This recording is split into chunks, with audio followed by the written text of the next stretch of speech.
Well, thank you everybody for being here.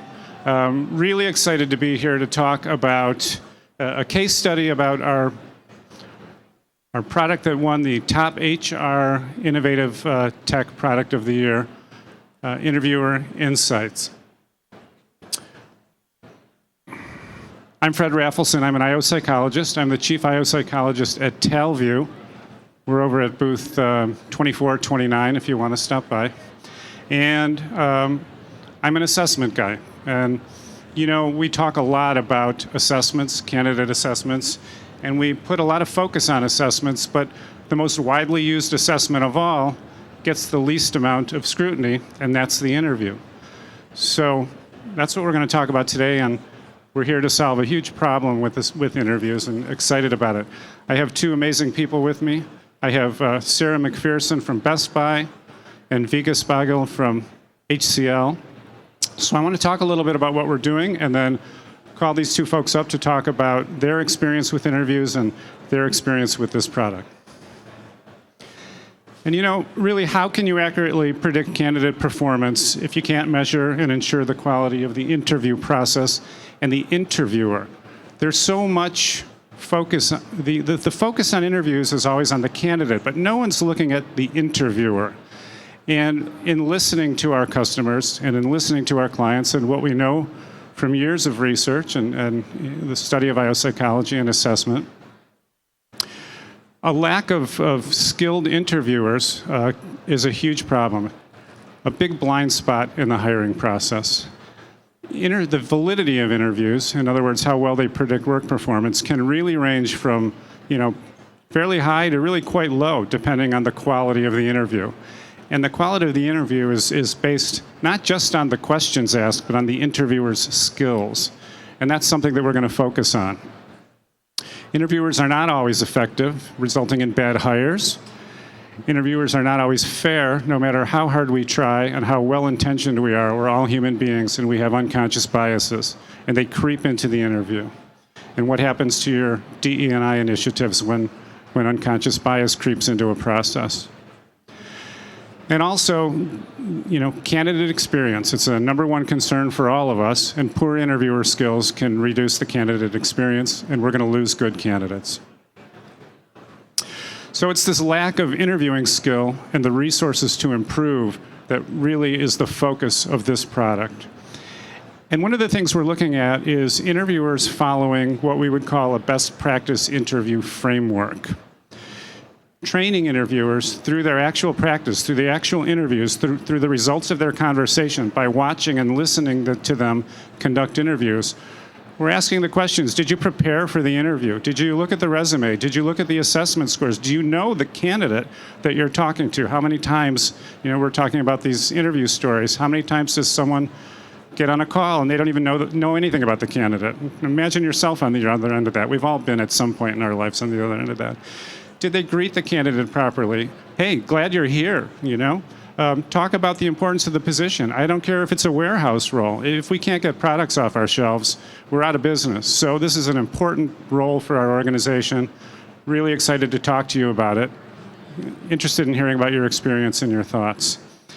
Describing the role, describing the company. Here's our values. This is who we are. This is why we're in business. This is what we're trying to do. This is why it's important to us. And then conducting the interview. And my biggest pet peeve is an interview that's an interrogation. Because what kind of information are you going to get in an interrogation? We've all seen the shows, right? The cops can't get anything out of you when you're interrogating.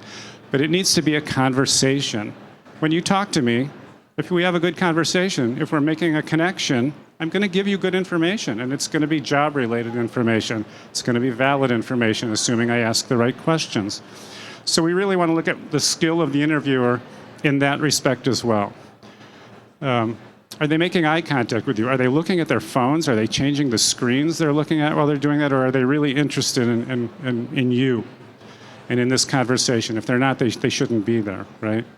The transitions, are they listening to your responses to your questions and then taking information from those responses and feeding that into the next question? So, hey, they really are listening to me. This really is a conversation. It's not that hard to do, but it requires some skill and some training. And if people have never done that and don't know how to do that, they don't even realize that they're supposed to do that. They just see a list of questions that they're asking, and they're hoping to get good answers. And then closing the interview. Do you have any questions? Do you know the next steps of the hiring process? What else can I tell you? It should be a process that follows a framework from start to finish. And our goal is to teach that framework to interviewers, and I'll show you how we do that, so that every interview they conduct is better than the last, and ultimately you end up with a panel of world-class interviewers at your organization. So our Interview Insights has several features, and what you're looking at there is sort of the CHRO dashboard, but I'll go into a little more detail, but we have detailed timelines with search and recording functionalities. We look at the topics discussed, the questions asked, an at-a-glance understanding of the interviewer, and most importantly, interview coaching that happens on the fly and based on the actual interview. And the outcome is an interview and a talent management process that's fair and replicable and of the highest quality. So there's really three buckets that we work with, and one is the transcript, and sort of a snapshot of that, complete interview recording and transcript with keyword listings that are using AI to determine what are the keywords, what was talked about. You can search on those keywords, you can search on keywords, any keywords that you want to search on, and you're going to be able to see anywhere in the interview where those words came up, what the questions were. There's a little picture of what it looks like, and you can see the word searched was technology. So we can see what questions were asked about technology and what were the answers to those questions. You'll also see there's a timeline along the bottom of the video, and anywhere on that timeline you can see what happened. And it's hard to see it on the video, but there's little question marks there. Every time a question was asked, you can click on that question mark and it'll show you what the question was. It'll take you right to that part of the transcript and the video. And the point of that is that your panel can get an understanding of the interview in a matter of seconds, very quickly. So if you're doing an interview, you're sharing it with your colleagues, you don't have to search through this whole thing to see what happened. You get an amazing summary of the interview and then the ability to search deeper. Now, after we look at the transcript and the summary, here's where things start getting really interesting as we start looking at the insights that are produced through this interview. And there's two groupings of insights. There's candidate insights, and then there's interviewer insights. So candidate insights, we look at behavioral insights, and we look at competencies. And we use psycholinguistics to determine various competencies, which is a really cool use of science. I'd love to talk to you more about it. But we can determine critical competencies based on psycholinguistics that are job-related, based on the requirements of the job, of course.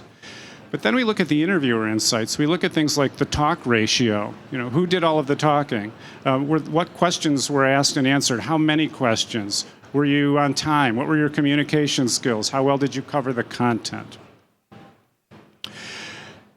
A picture of what the application looks like under the Insights tab. You can see, again, you have the timeline, but we can look at some of those things, some of those insights like in the talk ratio, and we can look at the interviewer presence, how long it took for the interviewer to rate the candidate after asking the question, the longest monologue, what were the gaps between questions, lots of great insights. And then for me, my favorite part of this application is the coaching. This is where we're really training the interviewers, and we hope that every single interview is going to be better than the previous interview. And we've had some great success with this, and I'll let our panel talk about that a little bit. But what we're doing is we've broken the interview down into several groups. So we look at the introduction that I talked about. We look at describing the roles and relationships of the organization. We look at branding your organization. We look at your interview skills, which I talked a great deal about, and we look at the closing of the interview. And we have lots of different variables within each of those. And what we do is we give you a rating as to what did you do well and what do you need improvement on and why is it important to improve on those things. So you can see when you click on the coaching tab, these are all broken down into their own buckets, and an interviewer can see exactly what they needed to improve on and what they did well. Ultimately, this can all be compared within your organization. You can look at organizations, at different groups within your organization, different lines of business, and industry comparisons, so we can really help you to build a world-class interviewing team. So what we're trying to do here is ensure best practices, help you avoid bad hires, coach your interviewers, meet your DE&I goals, improve the candidate experience, and of course, we have a world-class support team for you to partner with. So we've done some case studies, which we're going to talk about, and we're finding some amazing results. We're finding that, in the high 90%, 95%, interviewers are saying, this is amazing, I can improve from this. There's insights here that I didn't know. I didn't know I conducted interviews this way. I didn't know I didn't do these things, and it makes sense that I should do these things. I can get more information out of candidates if I follow these things. So we're really excited about what we're seeing here. And that said, I'd like to bring up my two panelists, Sarah McPherson from Best Buy and Vika Spagel from HCL.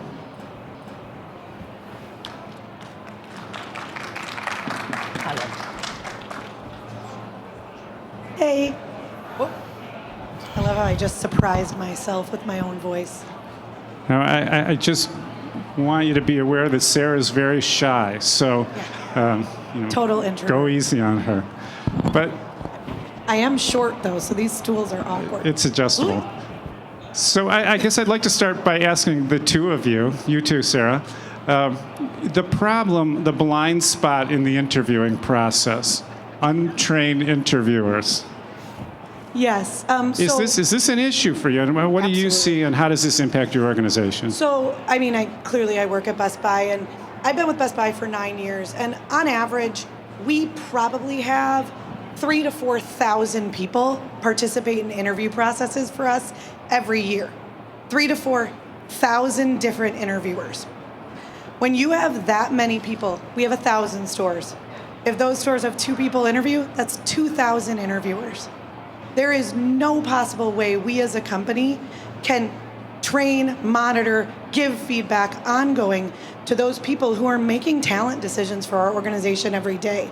So I think looking at a tool like this, it gives us the ability to help those people who don't interview full time for their roles, it's just an aspect of their job, become better. Build a skill that ultimately will transform the performance of their retail location, which I think is super key. There's a whole nother use case when it comes to corporate recruiters, because every single recruiter I started my career in recruiting, every recruiter can get better.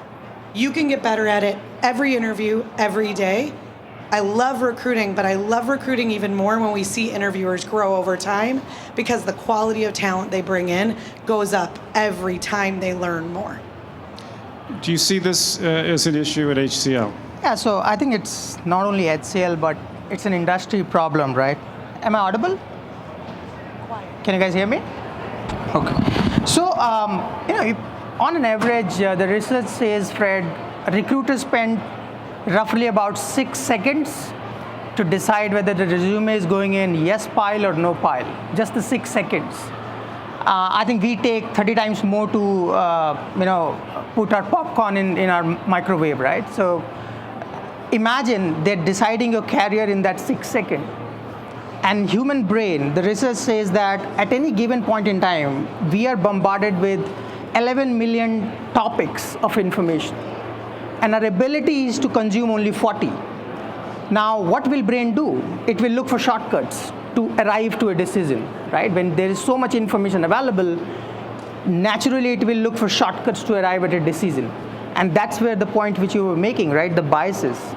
Typical biases are race, gender, these are the obvious ones, but there are so many others which we are not aware, and all of us are biased in some shape and form. So I think solutions like this is not only important, it is also important because interviewing as a skill is taken for granted. If I'm good at my job, by default I become an interviewer, irrespective of my interviewing skills. And all of us have been doing that, right? I look for a best performer guy in my team, and I say, hey, I'm trying to hire a new guy, why don't you go and interview? I don't know how good or bad is he as an interviewer. And now, when we put this into pilot, and you have seen the result, right? People realizing that it was like a mirror exercise for you. You can see yourself in mirror and you realize that, okay, these are the areas where I've made mistake. I spoke more than perhaps candidate spoke. In 30 minutes interview, panel was speaking 20 minutes and candidate only spoke for 10 minutes. And the point which you made, unless it is a conversation, you will never get to know the candidate better and decide. And therefore, they decide the candidate's fate based on irrespective of his skill. There is lot preconceived notion I have. Things like, his name is Bill versus Chang. If he's Chang and he's from Asia, he's supposedly good in technology, so therefore I'll give him higher weightage than I might reject somebody like Bill Gates because his name is Bill. So those are the unconscious biases all of us are dealing with. And when you have a tool like that where you can see the data yourself and you realize that, and it dissects your entire interview into these microscopic insights, and then it tells you where you can improve. I think it's a need of the industry, not only one company. You raised an interesting point, and I'm wondering how many of you have seen this. You have an excellent employee, so that person gets promoted and then becomes someone who's doing interviews. And they're not skilled interviewers, right? And bad hires, bias, poor candidate experience.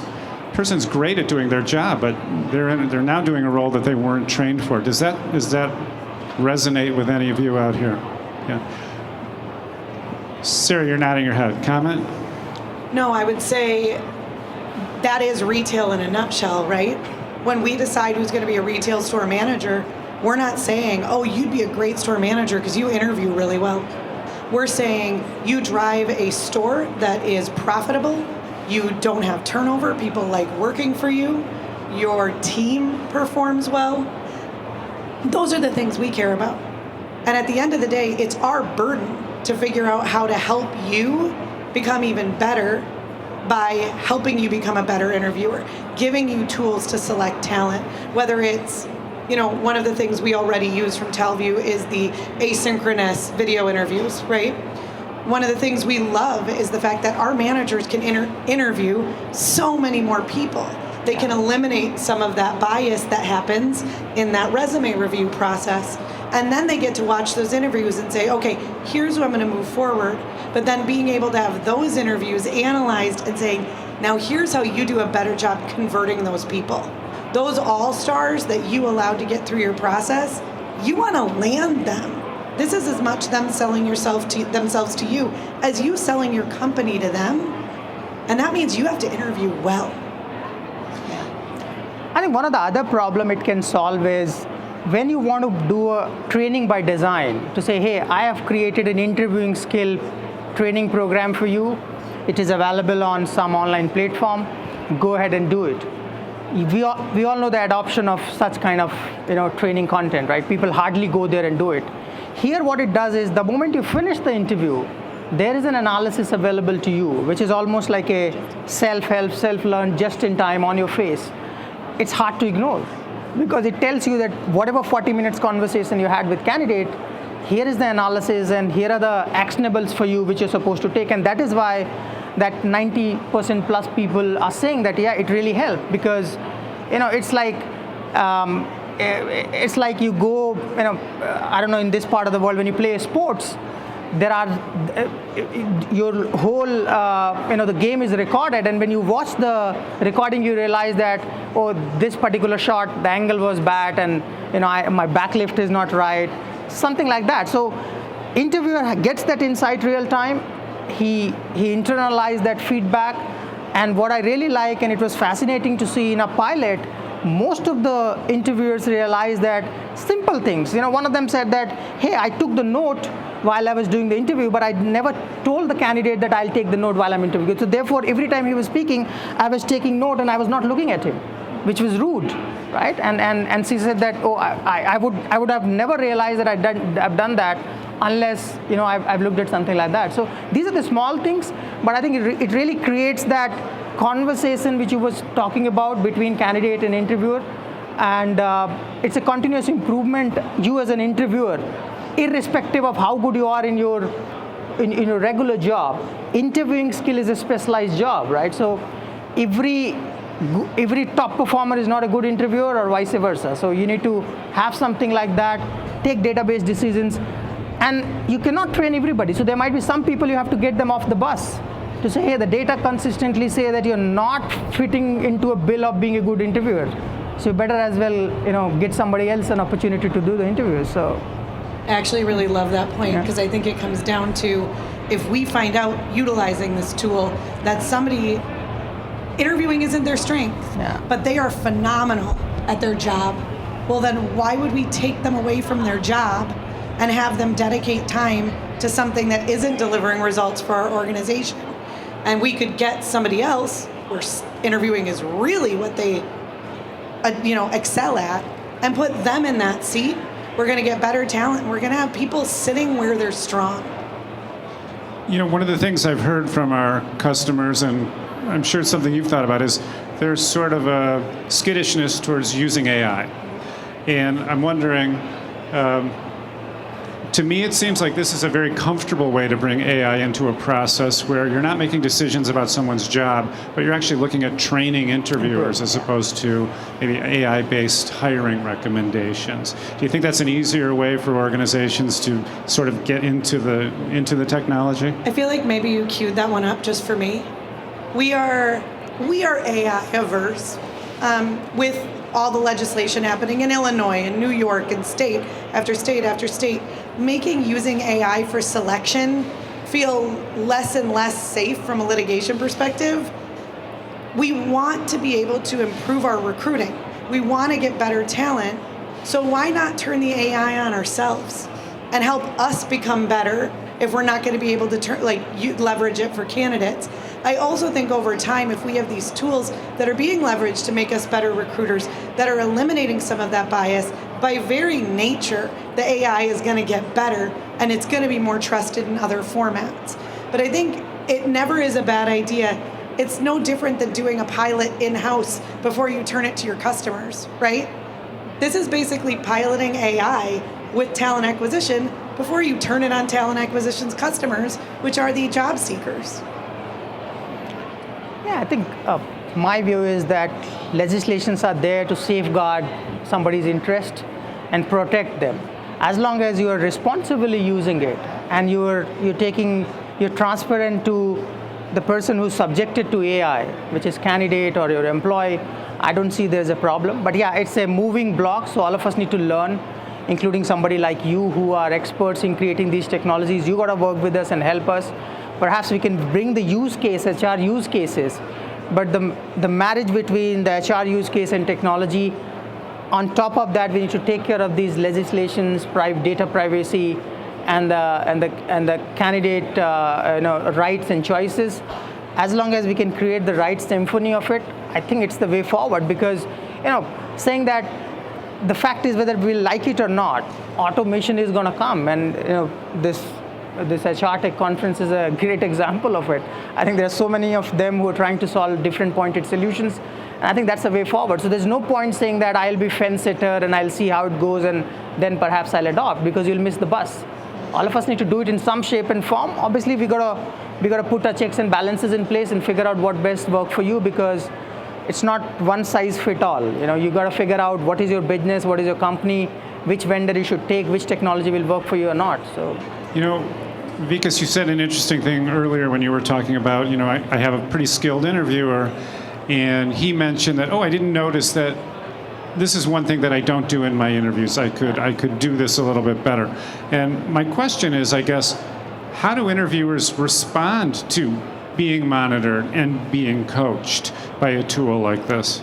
Look, as long as you've set the expectation right to say that there's no harm, it is just about improving your skills as an interviewer, which in turn will help you hire better. Because ultimately that person is a hiring manager. He or she is hiring somebody for their own team or their own project or deliverable. So they'd like to hire the right person. And perhaps because of these biases, they might end up losing the good candidate as well. You might select somebody, the candidate decides not to do it, because all of us know recruiting perhaps is the most difficult job, because here product has the right of refusal. I like you, I want to hire you, vendor sends me a resume, as a company I say, great guy, I want to hire, the guy can refuse joining you. So where product has right of refusal, in no other sales business, product has such right. So therefore, that's why it's a very, very difficult job. And we need to do all what it takes to make it right. And as long as we can tell our hiring manager to say, this is the objective, this is what we're doing for, I don't think so people being mind as long as it is about their own improvement. I'm super curious, Sarah, as to, I mean, you've introduced so many different things and different programs and different training programs with your staff. What do you think is the impact of a coaching tool like this for interviewers in a large retail organization? So I think there's two scenarios, and that's what I alluded to earlier, is we do have a staff of corporate recruiters that handle our leadership roles, our corporate hiring, that type of thing. And over the years, it's so frustrating as a recruiter because the metrics you're being held to and that your performance is being measured on, in a lot of ways, you don't control. Time to fill being a recruiter measure is hilarious because how many people actually control how long their managers take to make a decision? You know, how long it takes the candidate to accept an offer. This is something that the recruiters will actually be assessed on that is truly them. And they can't even argue that it's them. And so often a recruiter could be an amazing recruiter, but their manager isn't sitting in interviews with them. Their manager can't possibly be sitting in interviews with them. This gives their manager a lens onto the work, and now suddenly the development we can give these professional recruiters is real, as opposed to these metrics that are really not great indicators of the recruiter performance. In retail, it's a whole nother ballgame. We're not keeping our eye on 3,000 people. We're just not. But we also are taking on the risk of those 3,000 people. So I do think this is something that will have a lot of potential application when we look at having like our field HR representatives being able to talk to stores and say, this is how you're going to convert better talent. This is where you're making mistakes in the selection process. But what I love more than anything is, I started my career as a recruiter. I hated those talent acquisition metrics. I had no control over them and was held accountable to them. It sucked. This is something where it's truly about me, and it's going to help me get better. You know, a little unconventional, but I'm really grateful to have both of these professionals here, and I'm going to throw it out to the audience if you have any questions for Sarah or Vikas.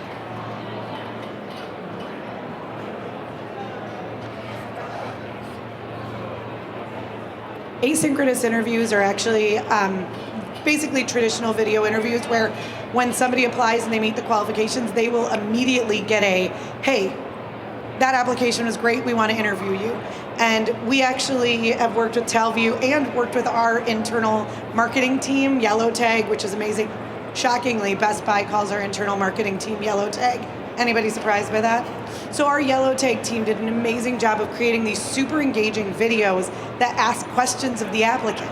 So they feel like they're interviewing with someone, but they can do this at midnight when it's convenient for them. Or they can start it, get halfway through, close their computer, get home, do the other half later. And so what it's done is it's allowed us to literally screen 6 times the applicants in our highest volume retail roles. And what it's allowing us to do is actually, again, eliminate some of that bias. But what asynchronous means is I'm going to watch the interview of you, but you're not going to be with me when I do that. So it's when the two are not together. Just one of the lingo, right? Yeah. And there's a huge benefit to the asynchronous interviews in that the candidate can schedule them at their own time, which is also part of the candidate experience. So if you use a platform like ours, the candidate can apply for the job and immediately pull up a scheduling tool, and they can take the interview right then and there, or they can say, you know what, I'm not available till 4 o'clock, I'll do it then, and then they'll get the link to take it whenever they want to. So a huge time saver, very efficient for larger organizations that need to interview a lot of people. It saves a lot of time. If you're hiring multiple people for one role, instead of you asking same question to 20 candidates, technology will ask you on your behalf, and then you can, at your convenience, you can shuffle through those resume and decide which one you want to take it forward. So, yeah. Well, we are out of time. It was only a half hour. I hope the flight was good. I hope you learned something, got some information you can take back. Really grateful to Vikas and Sarah for being here, and to all of you for being here at the last presentation of the day. Thank you so much. Thank you. Thanks, everyone.